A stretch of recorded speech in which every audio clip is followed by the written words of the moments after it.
ट्रिंग ट्रिंग ट्रेडल machine का ink blade घूम रहा है। चर चर चाक इंक रोलर ऊपर नीचे गतिशील है। टक टक कागज पर इम्प्रेशन बांस की तिल्ली की तरह एक टांग पैडल को एक लय में दबाती रहती है। जी हाँ, इसे उस मशीन की प्राण शक्ति कह सकते हैं। इस नाद वृंद मेल से कुल जमा मतलब क्या निकलता है? यही कि अंधेरी गुफा सरीखा एक छोटा सा मुद्रणालय, हाँ छापा खाना, यहाँ क्रियाशील है। उस छापे खाने की उम्र 20 साल और कुछ महीने की होगी। वहाँ छपाई के जितने किस्म के काम होते हैं उनमें विवाह निमंत्रण पत्र की छपाई सबसे ज़्यादा होती है। समय समय पर cash bill, letter pad, visiting card इत्यादि के ऑर्डर भी मिलते हैं। उस कोठरी में ट्रेडल मशीन के अलावा 4-5 जॉब टाइप केस और एक छोटी सी कटिंग मशीन भी है। इतने छोटे छापे खाने से कौन सा बड़ा मुनाफा मिलता होगा? जायज़ सवाल है। लेकिन इस प्रिंटिंग प्रेस के मालिक मुरुगेश मुदलियार ने 20 साल बाद जैसे तैसे करके अपने लिए एक छोटा सा मकान बनवा लिया है। यहाँ पर कंपोजिट कम बाइंडर कम मशीनमैन के संपूर्ण दायित्व को निभाने वाला एकमात्र कर्मचारी विनायक मूर्ति है। वही जो ट्रेडल के पास खड़े होकर ताबड़तोड़ पाव चला रहा है। माहवार 20 रुपये की पूरी गारंटी है। काम की भीड़ और मुदलियार के मूड के मुताबिक चाय पीने या नाश्ता करने के लिए समय समय पर मिलने वाली फालतू आमदनी को जोड़ ले तो तनख्वाह 30 रुपये तक पहुंच जाए। 12 साल पहले की बात है। एक शुभ दिन पर विनायक मूर्ति ने हाथ में स्टिक पकड़कर यहाँ कंपोजिंग कार्य का श्री गणेश किया था। उसने पहले जिस सामग्री का अक्सर योजन किया वह थी शुभ लगन पत्रिका, हाँ विवाह का निमंत्रण पत्र। उस दिन से उसने कितने ही भाग्यवानों के विवाह निमंत्रण छाप दिए हैं, किंतु अपनी शादी का कार्ड अजी कितने लोगों के लिए अपने इन हाथों से शादी का कार्ड छाप दिए हैं। जो लंबी सांस भरने वाले विनायक मूर्ति की उम्र फिलहाल 30 साल की है। इस ढाबे में मिलने वाले 6 आने का दाल भात कब तक खाता रहूँगा? विनायक के हाथ ने रेक दबाया, पेडल मारता पैर स्थिर हो गया। ट्रेडल मशीन भी रुक गई। वहीं पास में स्याही डिब्बों के स्टैंड में उसकी उंगलियों ने कोई चीज़ टटोली। उंगली में फंसी सूंघनी की पोटली खोलकर एक चुटकी खींच ली। उसके बाद नाक पर लगी सूंघनी पोंछते हुए हाथ ने उसकी नाक पर स्याही का लेपन कर दिया। इस बात से अनभिज्ञ विनायक मूर्ति ने उधर पास में सूखने के लिए रखे निमंत्रण पत्रों में से एक को उठाकर देखा। स्याही की सप्लाई एकदम बराबर तो है, मगर कौन सी कमी रह गई है? हाँ, नीचे वाले रोलर को बदल दे तो प्रिंट चकाचक चमक उठेगा, या इम्प्रेशन कम करना है। इम्प्रेशन ठीक तो है। अरे रे, ये अक्षर क्यों चपटा छप रहा है? स्याही क्यों फैल रही है? टाइप के पीछे चेपी लगानी होगी। तभी मुदलियार के चिल्लाने की आवाज़, अबे मशीन क्यों बंद कर दी? ग्राहक अभी आने वाला ही है, समझे? ठीक है, एक चवन्नी देना मालिक। सुबह नाश्ता नहीं किया, अभी आकर काम पूरा कर दूंगा। जल्दी आजा, काम बहुत ज़्यादा है। मुदलियार ने चवन्नी निकाल कर मेज पर रख दी। अच्छा मालिक, बदसतुर जवाब दिया और पैसा लेकर आगे बढ़ गया। एक दिन की बात है। प्रेस में विनायक को छोड़कर और कोई नहीं था। उस दिन के लिए तयशुदा कार्य में 2 काम बाकी थे। पहला 2 निमंत्रण पत्र कंपोज करके उसका प्रूफ निकालना और दूसरा प्रूफ शोधन किए अभिनंदन पत्र में करेक्शन लगाकर छापना। छापने के लिए कागज भी तो काटना होगा। बुदबुदाते हुए जब वह ट्रेडल में कसे हुए चेस को खोल रहा था, उसके मन में एक छोटी सी आशा अंकुरित हुई। बहुत ही साधारण सी इच्छा, आप चाहे तो बचपना भी कह सकते हैं। चेस्ट को खोलकर स्टोन पर रखा। वह भी एक विवाह निमंत्रण कार्ड का ही मैटर था। विनायक मूर्ति ने मैटर में वर्क के नाम वाले अक्षरों को ब्रश से पोंछा। शाही हट जाने पर चांदी की तरह उजले अक्षर चमक उठे। चिरंजीव श्रीधर। इन अक्षरों के टाइप दाएं से बाएं और जैसा कि आईने में प्रतिबिंबित होता है साफ दिखाई दिए। चिरंजीव श्रीधर। शूटिंग स्टिक को एक छोर पर टिकाकर मल्टीबार से उसके ऊपर चटाक चटाक 2 बार वार किया। बगल में रखी तिलियों को ढीला करने के बाद पंक्चर लेकर बॉर्डर के पास वाले कवाड़ों को दबाया। फिर टाइपों को धीरे से हिलाकर लाइन में गड़बड़ी आए बिना चिरंजीव श्रीधर इन 7 अक्षरों को सफाई से उठाकर अलग रखा। उसके होठों पर शरारत भरी मुस्कान रेंग उठी।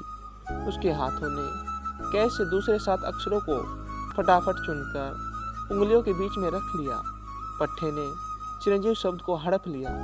नया अक्षर संयोजन देखकर मन ही मन हंस दिया। चिरंजीव श्रीधर के बदले अब के विनायक मूर्ति अक्षरों ने निमंत्रण पत्र में जगह पा ली। स्टोन पर पड़े चेस को फिर से कसकर 2 बार उठा पटक करके जांच लेने के बाद ट्रेडल में लगाया।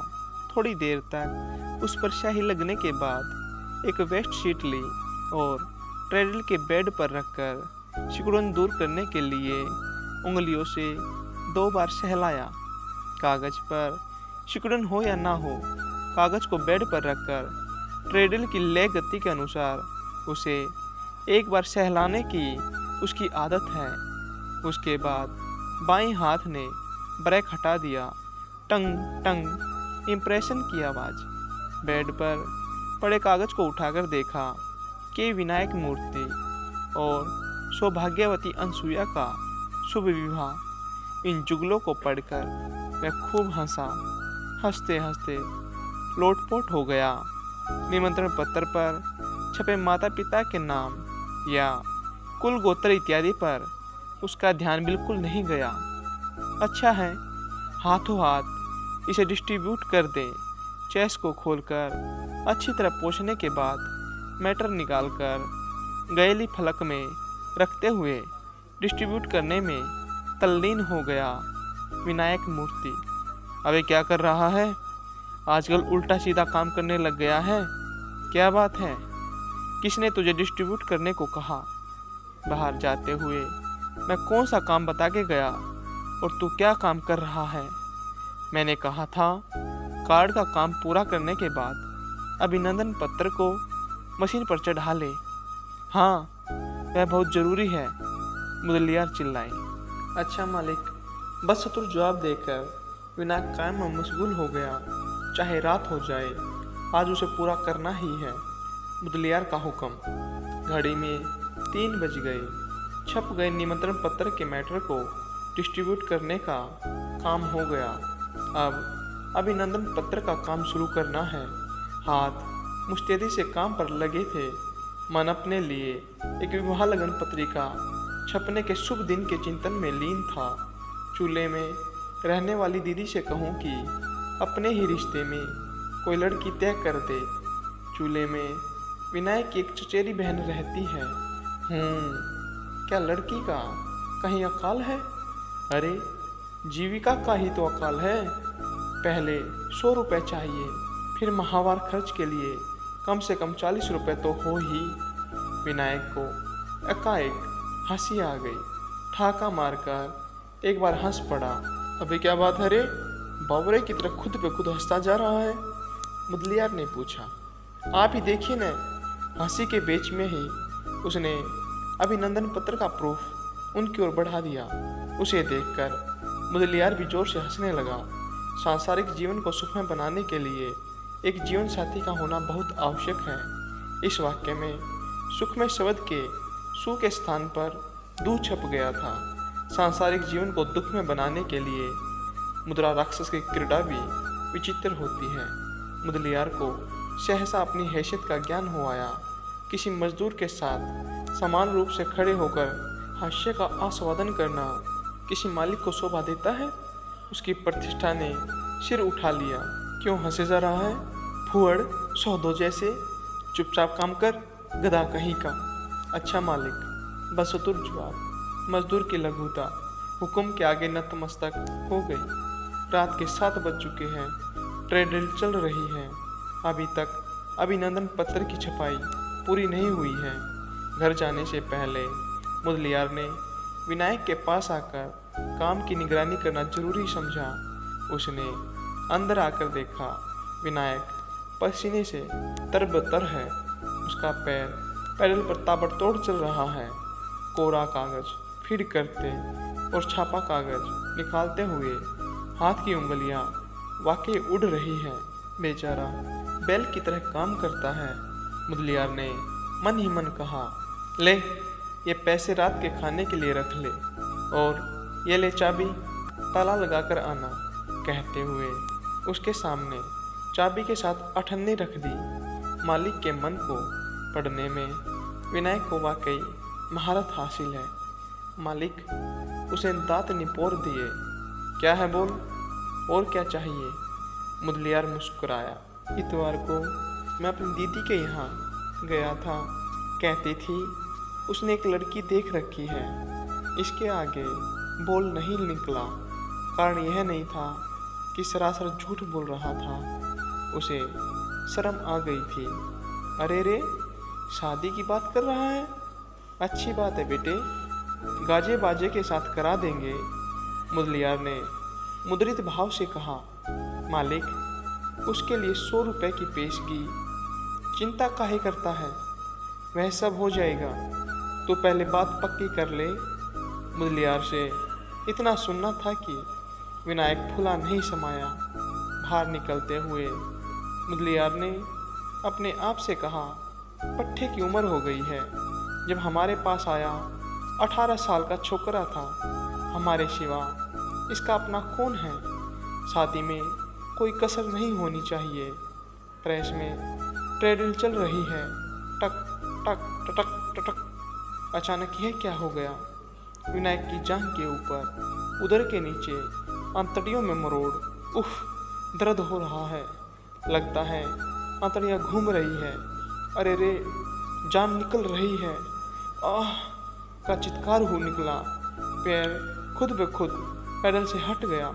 पैर के अचानक हट जाने से तेज गति से चल रहे पैडल में धड़ धड़ का कंपन। फिर वह रुक गया। विनायक का दम घुटने लगा।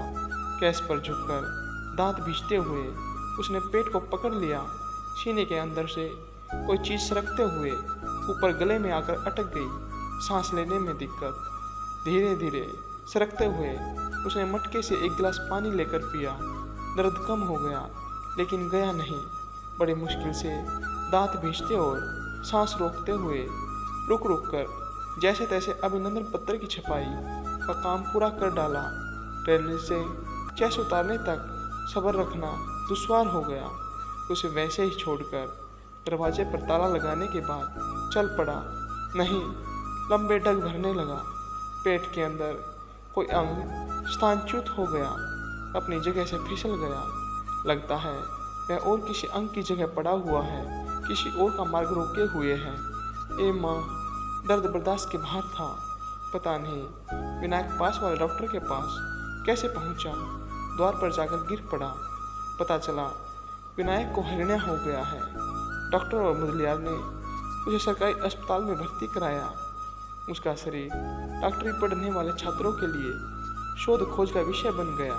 डॉक्टरों ने उसके रोग का नहीं, बल्कि नई नई युक्तियों और प्रणालियों का उस पर प्रयोग करके देखा। बीमारी, दर्द, अपमान दिन बीतते गए। अंत में एक शुभ दिन की शुभ घड़ी में उसका ऑपरेशन हुआ। उसके बाद बुखार चढ़ गया। आखिरकार 1 महीने के बाद किसी तरह छुट्टी मिली। अस्पताल से बाहर निकलने से पहले डॉक्टर ने उसे एक सलाह दी। वह डॉक्टरी परामर्श दिल के अंदर चुपके से एक बम बनकर फूट पड़ा। डॉक्टर ने कहा था, तुम्हें शादी नहीं करनी चाहिए। अव्वल तो ऐसी इच्छा उठेगी ही नहीं, फिर भी दूसरों के दबाव में आकर कहीं शादी न कर लेना।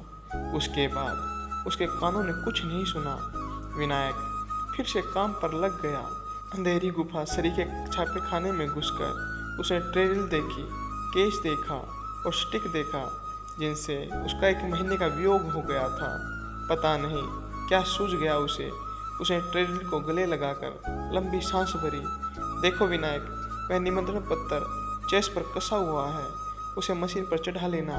तुम्हारे बगैर इधर कोई भी काम ठीक से नहीं हुआ। जितने छोकरे आए सारे बेकार निकले। तुम्हारी तनख्वाह अगले महीने से 10 रुपये बढ़ा दी है। अच्छा, तुमने कहा था न शादी के लिए पेशगी चाहिए, 15 तारीख के बाद ले लेना। क्यों रे, खुश है न? मुदलियार ने आंखें मटकाते हुए पूछा। विनायक ने सिर दूसरी तरफ फेर लिया। अनजाने में ही दोनों हाथों ने मुंह को ढांप लिया। पूरे शरीर में कंपन। क्या वह रो रहा है? पट्टा बड़ा लज्जा रहा है। मुदलियार हंस पड़े। वह ट्रेडल के पास गया। किसी के द्वारा कंपोज की किसी ऐरे गहरे के विवाह निमंत्रण को मन में किसी राग द्वेष के बिना यंत्रवत मशीन पर चढ़ाने के बाद कागज स्टैंड पर रखकर शाही लगाने लगा। उसके पैर ने पैडल मारा। टंग टंग इम्प्रेशन मुद्रित होकर आया। एक निमंत्रण पत्र। मशीन रोककर केसों के बीच में तह करके रखा हुआ एक कागज उठाकर देखा कि विनायक मूर्ति और सौभाग्यवती अनसुया का शुभ विवाह। हाँ, वही वेस्ट शीट, उस दिन जिस कागज ने उसे हंसाकर लोटपोट होने को विवश किया था, वही नकली निमंत्रण पत्र। उस कागज पर उसकी आंखों से निकले आंसू की 2 खारी गर्म बूंदें टपक कर छितर पड़ी। क्यों रे विनायक, मशीन क्यों रुक गई? वह आने वाला है न, उससे पहले यह काम पूरा हो जाना चाहिए। मुदलियार ने कहा। अच्छा मालिक। टटक टटक। हाँ, दोनों ट्रेडल मशीनें गतिशील हो गई।